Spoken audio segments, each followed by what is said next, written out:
Is the refusal to use AI art tools a noble stand for creative rights, or the artistic equivalent of bringing a paintbrush to a gunfight?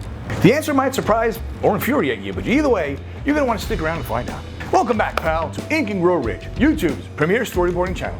As we round up our three-part series on AI and the future of storyboarding, I thought I'd conclude by giving you my thoughts on the question of ethics. I was recently listening to a roundtable discussion by a quartet of professional storyboard artists discussing the potential impact of AI on our industry. They all had similar thoughts on where it was all heading, but one artist in particular refused to even touch an AI image generator, stating that there is no such thing as ethical use simply because every image generated draws from some pre-existing art, and absolutely no artist has been compensated for his work. This particular artist felt that refusal to use AI was the only moral course forward. His camel with its head in the sand approach to the looming threat struck me as, if I'm being honest, a bit juvenile.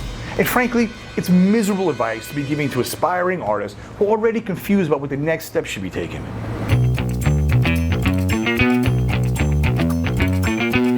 Listen, if you're one of those artists that are digging their heels in, getting ready to fight the good fight, and you honestly believe that you're somehow going to stop AI because the data mined your images and you never agreed to that, then I'm sorry to tell you this, but you're just being delusional. I mean, honestly, you really are. I have two daughters aged 5 and 7, and a little while ago, I was at a birthday party for one of their friends. At some point, I got bored, picked up a pen, and started drawing Spider-Man for one of the boys. Within minutes, I looked up and realized that all of the kids had gathered around and were absolutely mesmerized. One of the parents jokingly commented that, to them, watching somebody draw is like watching somebody with a superpower. Let's go ahead and run with that analogy. Imagine for a moment that Superman was real. For the past few decades, he's been flying around and fighting crime, saving people from natural disasters, and performing noble yet godlike feats of heroism. A literal god walking amongst the rest of us.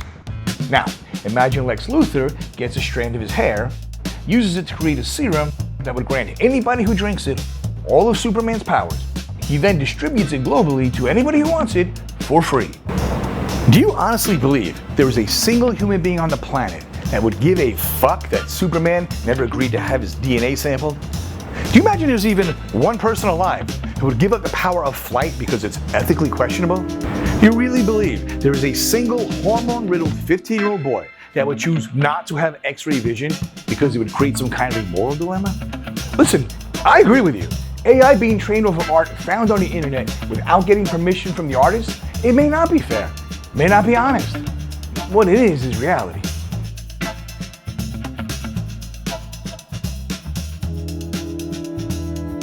Most people would never dream of walking into a Tower Records and actually stealing a CD. The humiliation of getting caught, not to mention the fines and penalties you'd have to pay, is simply too much of a deterrent for most people. Then Napster arrived. Remember Napster?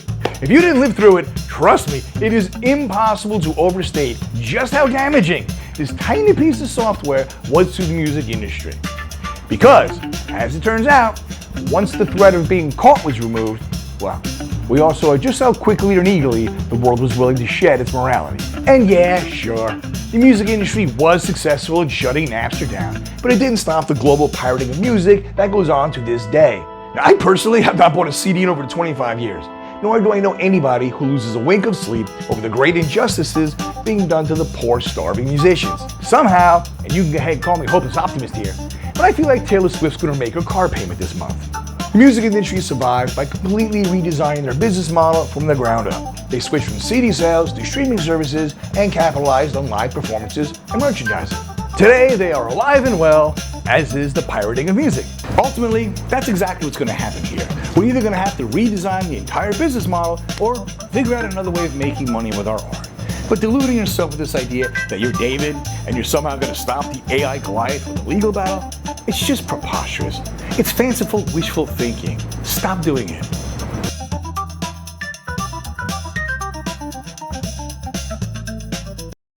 As this whole work revolution unfolds, some of us are going to adapt like cockroaches after a nuclear war, thriving in a new wasteland while wondering where everybody went. The rest? They'll be the human equivalent of dial-up internet in a 5G world. Technically still functioning, but painfully irrelevant and making annoying noises while everybody waits for them to catch up. The future isn't about jobs anymore. It's this insane adventure that's basically just waiting for you to swipe right. We're witnessing this weird evolutionary leap where your work-life balance is going extinct faster than your bragging rights for the highest score of Donkey Kong. Instead, we're getting this bizarre new ecosystem where your passion projects, side hustles, and day job, they're all speed dating each other in a seedy career nightclub. And trust me, the hookups are looking promising. If approached with the right mindset, AI could be your golden ticket to the chocolate factory. Your artistic vision, paired with AI's rendering abilities, could let you pump out twice the boards in half the time, without questioning all your life's choices at 3 a.m. And honestly, isn't that the dream? Think of this future where artists and AI systems are basically the buddy cop movie nobody asked for, but everybody ends up loving. We're the loose cannon with the gut instincts, creativity, and emotional range, while AI is the by-the-book partner, crunching numbers and reciting regulations. It shouldn't work, but damn it if we don't solve cases together that neither could crack alone. And here to talk of a sequel.